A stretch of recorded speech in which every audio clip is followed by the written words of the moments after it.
हरे कृष्णा, राधे राधे, ओम नमः शिवाय।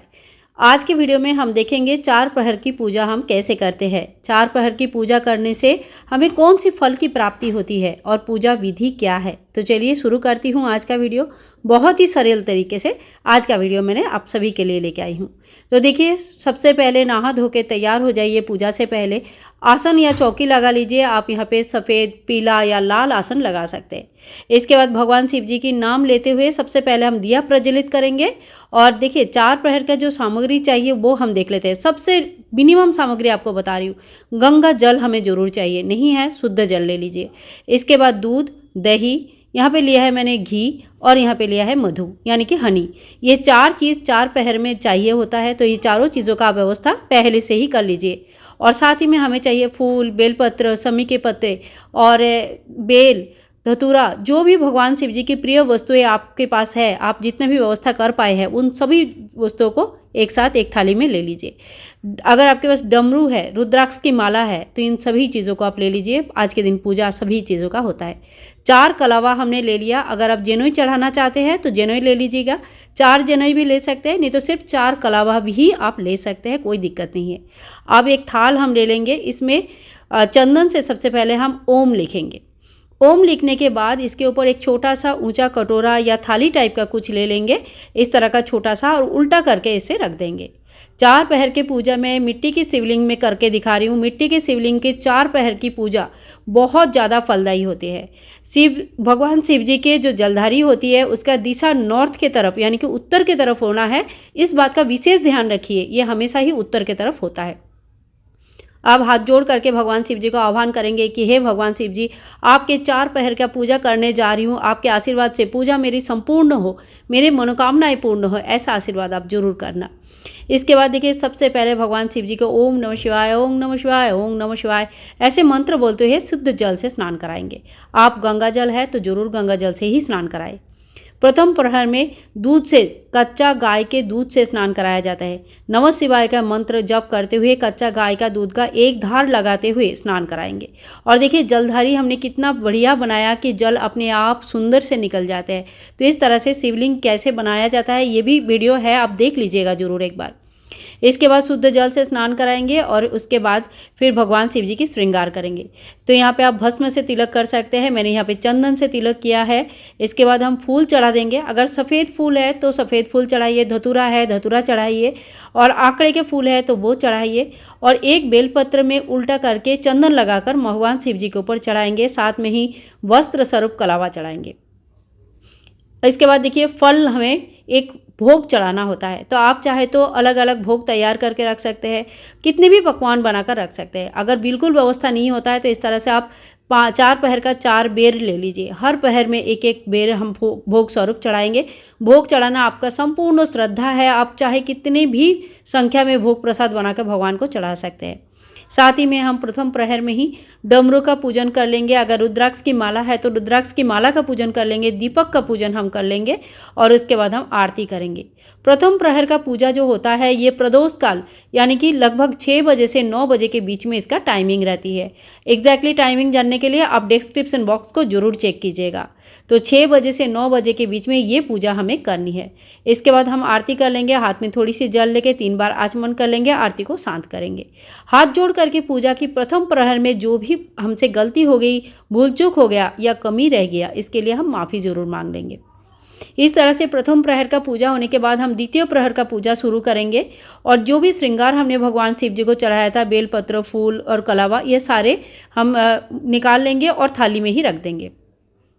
दूसरे प्रहर की पूजा में हमें दही का व्यवहार करना है। नमः शिवाय का जप करते हुए आप 3 बार, 5 बार या 7 बार दही से स्नान कराएं। इसके बाद गंगा जल से भगवान का स्नान कराएं। पहली प्रहर के पूजा में हमें धर्म के रास्ता क्लियर होता है, यानी कि हमारा जो धार्मिक मार्ग होता है वो बहुत ही प्रशस्त हो जाता है।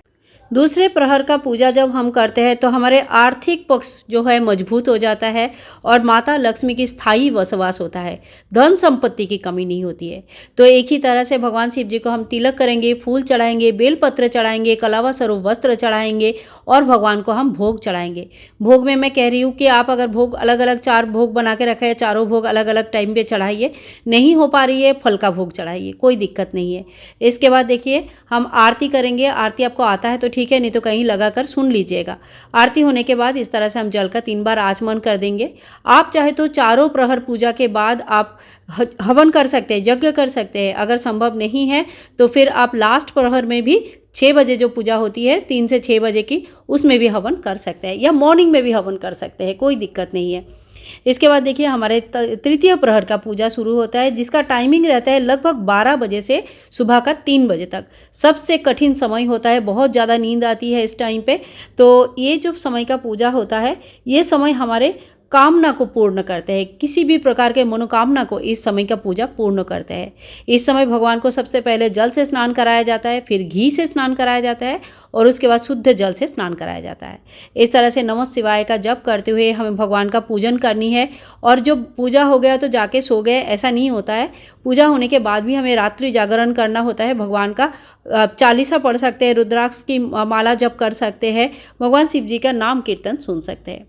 इसके बाद एक ही तरह से हम भगवान का इस तरह से श्रृंगार करेंगे, चंदन लगाएंगे, जनेऊ चढ़ाएंगे, कलावा स्वरूप वस्त्र चढ़ाएंगे, बेलपत्र, फूल, फल भोग में चढ़ाएंगे। इस तरह से भगवान का तृतीय प्रहर का पूजा हम कंप्लीट करेंगे। और पूजा के बाद फिर हम लास्ट में जैसे आरती करते हैं हर प्रहर में, इस प्रहर में भी इस तरह से भगवान शिव जी की नाम लेते हुए हम आरती करेंगे। आरती के बाद फिर से आचमन करेंगे, हाथ में थोड़ी सी जल लेंगे, 3 बार इस तरह से घुमा लेंगे, हाथ जोड़ करके पूजा में रही कमियों के लिए माफ़ी याचना कर लेंगे कि भगवान हमारी पूजा में जो भी कमी रह गया है, जो भी भूल चूक हो गया है, इसके लिए आप हमें क्षमा करें। फिर हमें करना है लास्ट यानी चौथा प्रहर का पूजा, जो कि रात की 3 बजे से लेकर सुबह की 6 बजे के बीच में होता है। तो इस समय जो पूजा होता है, इसमें भगवान को शहद यानी कि हनी से स्नान कराया जाता है। समस्त प्रकार का पाप खत्म हो जाता है, मोक्ष की प्राप्ति होती है, चारों दरवाज़ा खुल जाता है। महान रात्रि होती है, ये जो समय होती है ये महान समय होता है। अगर चारों प्रहर का पूजा नहीं कर पा रहे तो आप इसी प्रक्रिया से शाम को प्रदोष काल में पूजन कर सकते हैं, उसमें भी बहुत ज़्यादा फल की प्राप्ति होती है। तो देखिए हमने पहले शुद्ध जल से स्नान कराया, फिर हनी यानी कि मधु से और शहद से स्नान कराया, फिर शुद्ध जल से गंगा जल से भगवान का स्नान कराया। तो इसके स्नान होने के बाद भगवान को फिर से श्रृंगार करें। और ये जो लास्ट प्रहर का पूजा होता है, इसमें आप चंदन लगाए, भस्म लगाए, आप गुलाल लगाए, अबीर लगाए, साथ में जो इत्र लगाए, जो भी आपके भगवान शिव जी के प्रिय वस्तुएं हैं वो सभी चीज़ें भगवान को अर्पण जरूर करें। यहाँ पे मैंने भस्म लगाया, गुलाल एक फूल में लगा के भगवान शिव जी के चरणों में अर्पित किया है। इस तरह से ओम नमः शिवाय, ओम नमः शिवाय, ओम नमः शिवाय, ये मंत्र का जप आप करते रहिए, रात भर करते रहिए। कुछ भी मंत्र अगर नहीं आता है तो नमः शिवाय का जप करते रहिए।